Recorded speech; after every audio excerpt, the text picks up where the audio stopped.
Party जिंदाबाद जिंदाबाद जिंदाबाद। बिरगांव नगर निगम में चुनाव की रणभेरी बच चुकी है और महज कुछ दिन ही बचे हैं जब यहां पर मतदान किए जाने। तकरीबन 80,000 के आसपास यहां पर वोटर हैं और उन वोटरों को रिझाने के लिए 40 वार्डों में प्रत्याशियों की संख्या तकरीबन 150 के पार है। ऐसे में इस इलाके से पूर्व विधायक और दरसीवा इलाके से पूर्व विधायक भारतीय जनता पार्टी के देवजी भाई पटेल हमारे साथ में हैं। आप इस इलाके से काफ़ी वाकिफ रहे हैं, यहाँ से आप विधायक भी रह चुके हैं। क्या रणनीति है इस इलाके में इस बार के चुनाव में? जिस वार्ड में खड़े यहाँ पर कांग्रेस का पार्षद पहले से है और अब आप चुनाव के लिए भारतीय जनता पार्टी के पार्षद के साथ में हैं। चूँकि पूर्व में भारतीय जनता पार्टी की महापौर ये प्रथम नगर निगम बनने के बाद प्रथम महापौर बनाने का सौभाग्य डॉक्टर रमन सिंह के नेतृत्व में उसके आशीर्वाद से अंबिका यदु को यहाँ का महापौर बनाकर और लोगों ने यहाँ के विकास के लिए एक बड़ी उम्मीद की थी, जिसको भारतीय जनता पार्टी के 2015 के बाद 2018 तक लगातार यहाँ के विकास के लिए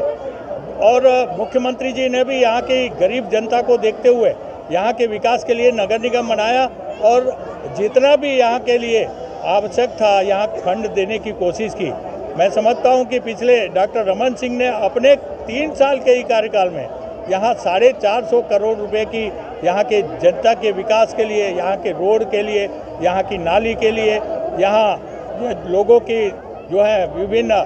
पेयजल की समस्या, अन्य सफाई, बिजली, पानी, ये सारी समस्याओं को लेकर यहाँ पर जो कार्य हुए, यहाँ आने वाले समय में गरीब जनता के लिए जो काम करने का निश्चय हम लोगों ने किया था, मगर भारतीय जनता पार्टी की सरकार 2018 के बाद जाने के बाद यहाँ जो विकास की गति थी वो विकास की गति क्षीण हुई और ये कांग्रेस की सरकार ने, यहाँ विधायक कांग्रेस के हैं, यहाँ वार्ड में अनेक वार्ड में केवल 13 वार्ड में भारतीय जनता पार्टी के प्रत्याशी थे। बाकी वार्ड में यहाँ के विकास के लिए जब भी सभापति के पास प्रस्ताव आता था, सामान्य सभा में प्रस्ताव आता था, विकास के कार्य में अड़ंगा करने का प्रयास लगातार किया जाता रहा। और अभी तो जब से भारतीय जनता पार्टी की सरकार गई है, यहाँ विकास के लिए किसी प्रकार की राज्य सरकार की ओर से यहाँ राशि उपलब्ध नहीं होने के कारण विकास अवरुद्ध हुआ है और यहाँ की बिरगांव की जनता के लिए यहाँ मूलभूत जो काम भारतीय जनता पार्टी की सरकार ने प्रारंभ किया था उसे पुनः प्रारंभ हो और यहाँ भारतीय जनता पार्टी का महापौर अगर होगा तो निश्चित रूप से यहाँ भारतीय जनता पार्टी जिस तरह से विकास प्रारंभ की थी उसको आगे बढ़ाएगी। हमें पूरा विश्वास है कि बिरगांव नगर निगम की जनता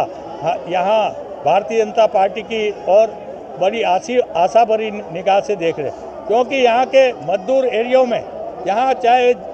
बड़े बड़े भवनों की आवश्यकता थी, जो भारतीय जनता पार्टी के समय में हम लोगों ने करने का प्रयास किया। 106 करोड़ रुपए का भवन जो आज बड़े ताना बाना के साथ कांग्रेसी कहते हैं कि हम 106 करोड़ रुपए का भवन, जबकि वो 2018 के पूर्व में स्वीकृत हो गया। यहाँ पर महाविद्यालय लाने का काम, चूँकि दरसिवा क्षेत्र में और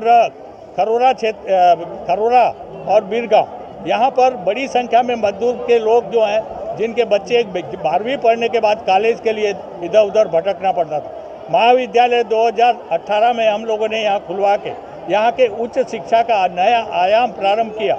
न केवल महापौर यहाँ पर महाविद्यालय खुलवाया, बल्कि भवन का भी स्वीकृति प्रदान किया है। और बिरगांव के जो वर्तमान चुनाव में मुझे पूरा विश्वास है, क्योंकि आज एक वार्ड के चुनाव कार्यालय के उद्घाटन के अवसर पर जिस प्रकार यहाँ जनता उमड़ कर आज हम यहाँ पर उमड़ी है और भारतीय जनता पार्टी को आशीर्वाद देने के लिए आमदा है, मुझे पूरा विश्वास है कि भारतीय जनता पार्टी इस बिरगांव नगर पालिका क्षेत्र में 20 तारीख के जो हो रहे हैं मतदान में प्रचंड बहुमत से विजय होकर भारतीय जनता पार्टी का महापौर बनेगा, ये उम्मीद करते हैं। बिल्कुल। तो ये देवजी भाई पटेल जी से हमारी बात हुई, जो यहाँ के पूर्व विधायक रह चुके हैं और इस समय पर इस इलाके में जो चुनाव हो रहा है, इस चुनाव की बागडोर जो है इन्होंने अपने हाथ में लेकर रखी। 40 वार्ड में तकरीबन 150 प्रत्याशी हैं जो मैदान में उतरे हैं। कांग्रेस के 40,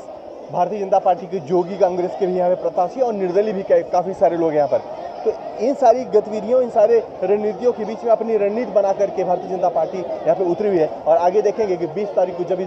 यहाँ पर मतदान होगा उस दिन किसको